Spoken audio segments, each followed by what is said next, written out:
Hi everyone, welcome back. In this video, basically, we'll be adding the hit testing support to the previous scene which we had built in the previous video. Okay, so basically, what we'll be building, I'll just give you a demo here. So as you can see, you're seeing it this reticle or target you can imagine, and whenever the target is there, and when you touch on the screen, a cube will be placed on that location. Okay, where the target is there. Okay, that's it. And to give a basic intuition around it is like imagine a ray is being passed from the center of your mobile and it hits the whole environment, basically your environment, and it this the places where it hits you show the targets, and whenever the user taps on the screen and if the target is visible, then the cube will be placed on those locations. Okay, I think we can start with the coding part. Oh, sorry about that. So what we can do is uh, like like how I done previously. I'll just create one more file.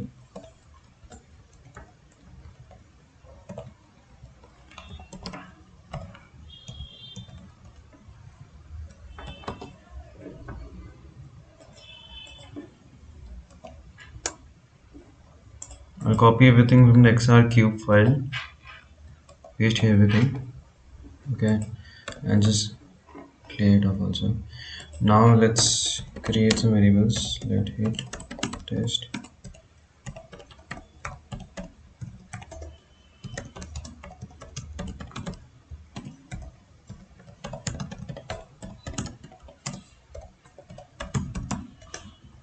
False. Okay. Now basically these variables why we need to be more clear later on. Okay, and we don't need a cube here by default. So we'll comment it off. Instead of that, we'll put the reticle in the scene.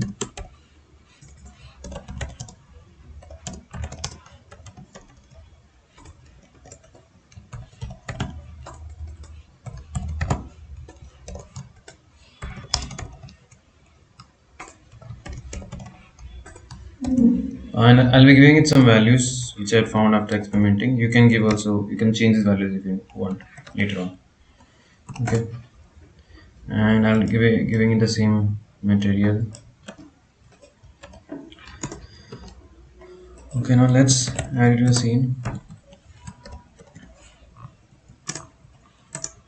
Save. npm run dev chrome local 773.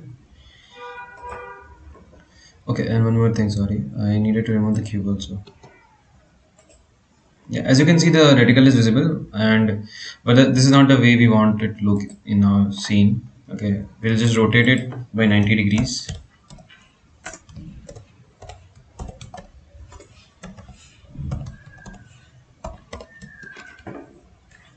Let's see how it looks. Okay, and yeah, I think it looks cool.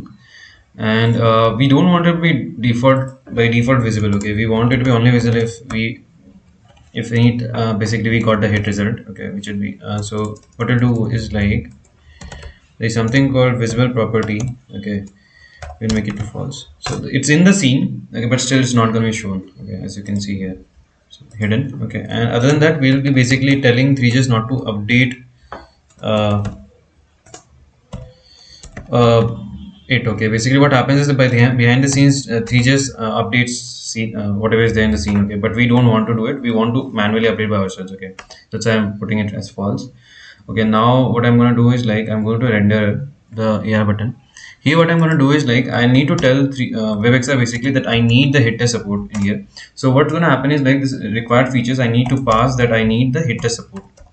Okay, there's something other than that also which is called optional features, which is like it's required optionally as the name as the word suggests. Okay, but here required features hit test, that means if the browser suppose doesn't support this hit testing, then your scene will not, your experience will not run itself. Okay, and we need it basically for this video. Okay, so anyway, I've added it. Okay, now I'll come down here. Okay, now what I have to do is like I have to basically do the creation of the cube logic. I'll do one thing, I'll just copy some part of it. Okay, this part I can copy and uncomment it. Okay, now what I will do is like I have to get a controller. Okay, sorry, not this renderer. dot xr dot get controller. This is basically you'll be able to get all the inputs, whatever, if the user touches the screen and all this stuff. Okay, and we need to add an event listener on it. Okay, which is nothing but select. Okay, and we need to create a function also. I'll write that function first. I'll just write this here. Okay, and we need to add it to the scene.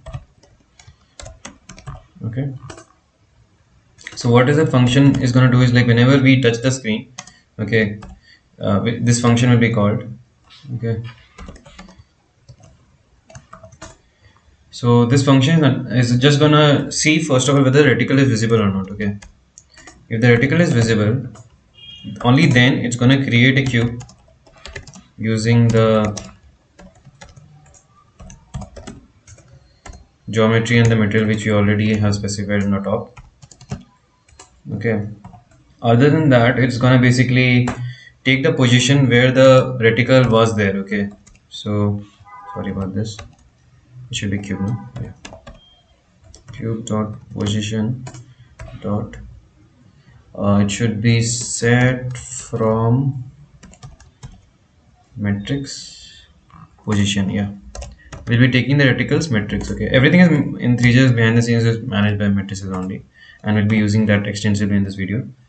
Okay, and then basically, and yeah, one more thing, we'll give it a name also, property. Why, we'll see in the further video. Okay, further in the further parts. Okay, and then we'll be adding it to the scene. Okay, we need to add it to the scene, otherwise it's not going to be visible. Okay, and yeah, that's it. I think, yeah, then I'll just add it to the scene. Okay, I think that's it, I guess. Okay, now what we'll do is, like, now we'll update the render functions. Okay, in the render function, we'll just first of all we'll add a timestamp, which is the first parameter, then is a frame. Okay, and we'll see whether the frame is there or not.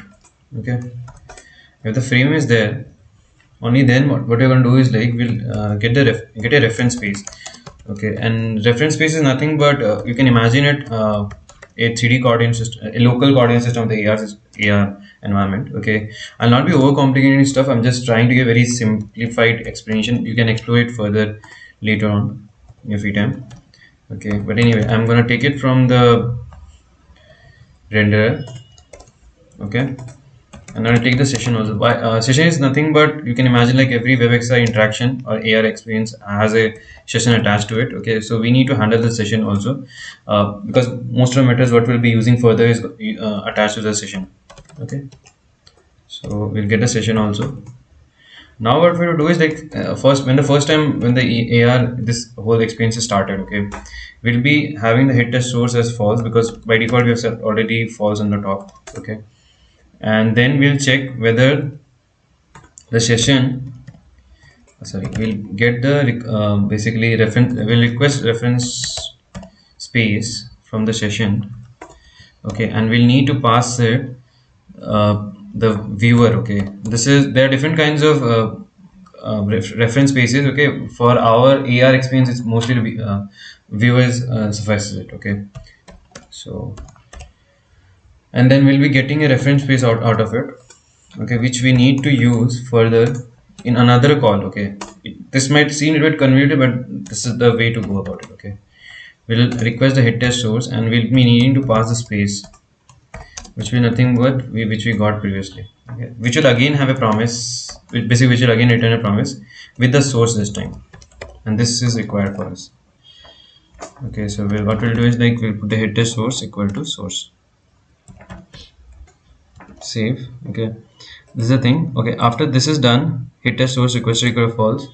Then what we'll do is, like, we'll basically assign the requested equal to true.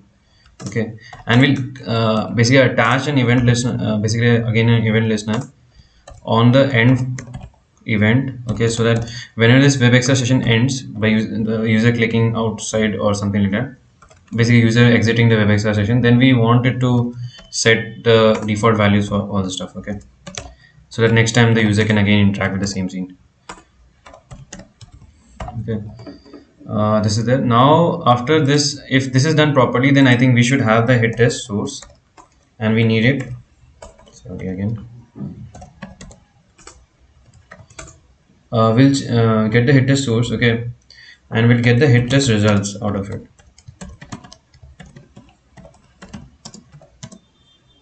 which is nothing but we'll get it from frame and get hit. This is not gonna, I'll write it manually, I guess. Sorry. Okay, this is the get hit test results, and I need to pass it the hit test source. Cool. Okay, now what I have to do is like I have to check whether the hit test I got the hit test results or not. Okay, I'll check. It is basically gonna be array, so I'll just check whether it's there or not. If the length is greater than 0, if it's not there, then we'll have to do something else also. Okay. Now, if I get the length, basically it's there. Though what I'll do is like I'll take it out, which is gonna be the first result. Okay. And after I get this, I'll just what I'll do is like I'll basically make the reticle as visible. Okay, since I got the hit test result, I want to make the reticle visible, and what I'll do is like I'll put the reticle's position, okay, which is nothing but reticle's matrix, okay, from array, okay, and put it with the hit that get pose. Okay, get pose is nothing but the orientation of this hit test, whatever we got the result. No, basically we got this intersection point. Okay, we want this positions. What should I say? Look, you can say like I think it already gave the helper also provides the pose space relative to basics, which basically is nothing but like you got a hit test result. Okay, basically the hit orientation of it in different coordinate system. We want it in a different coordinate system. Okay, so what we'll be doing is like we'll be sending it the reference space of which we got on the top. Okay, and this will give us the proper place where we need to place the reticle. Okay, now in this one we'll have the transform property, okay, which will again have a matrix. Okay, this is the thing which we want to put it in the reticular matrix. Okay, and that's it, I guess. And if by the way we did not get any hit test result, we don't want to show the reticle basically. Okay, if we did not find it, if we didn't, so basically what we'll do is we'll put the reticle visible equal to false again, hide it basically. Cool. I think that's the thing. Reticle.visible equal to reticular matrix from array hit that get post reference space, we took it from there, and reticle transfer matrix. Okay, now what we'll do is like something a little bit different, not different completely, but yeah, as you remember I put a name to the cube. Okay, here cube.name equal cube. So what I'm going to do is like first I'll just do console.log for scene because I did not tell it about it in the previous videos. So let me come to here, inspect. As you can see, I'm getting a scene, okay, and it's getting printed with all the, okay, sorry, I have to do scene.children here. Scene.children. Okay, this will have an array which will be containing all the stuff which is there, basically everything whatever is there in the 3js, ambient light, mesh, perspective cam, everything. What we're gonna do is like we're gonna iterate this scene, okay, and we're gonna take an object, every object, okay, and we're gonna check whether the object dot name equal cube. Okay, and if it is there, okay, basically it's a cube. Okay, then what we'll do is like we'll rotate it slightly, the cube. Okay,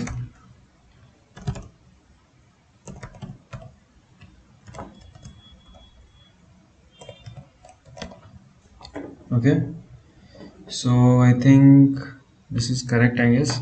I think, let's see, everything works fine. I've opened the experience, okay, and it's saying cannot read properties of undefined XR hit matrix.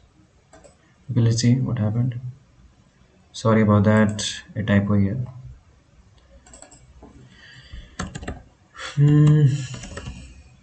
It should be transformed.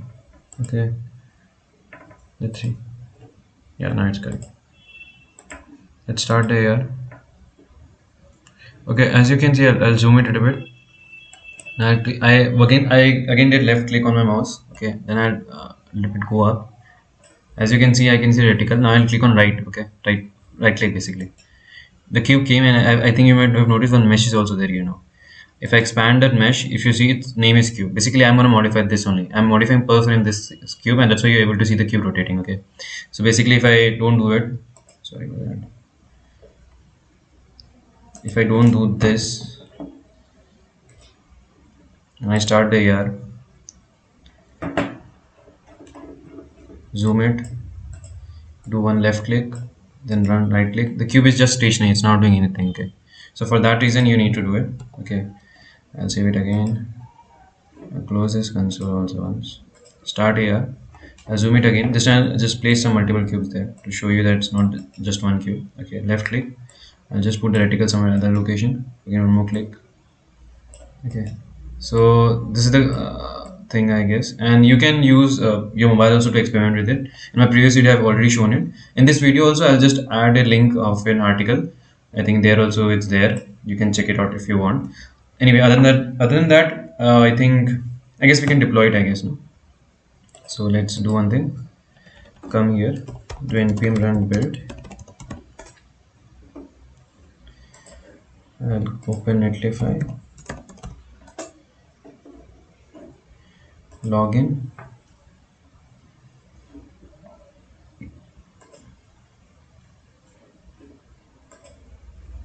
open this file explorer, take it. Now first of all I have to open the demo, add new site, import deploy manually, take this, take it here, drag it. I think it did not work properly, I guess. Sorry about that. Now it should, okay, uploading. Let's see, it was a few seconds. And let's see the site. This is a live site, and let's see whether it works out or not. Yeah, it looks fine.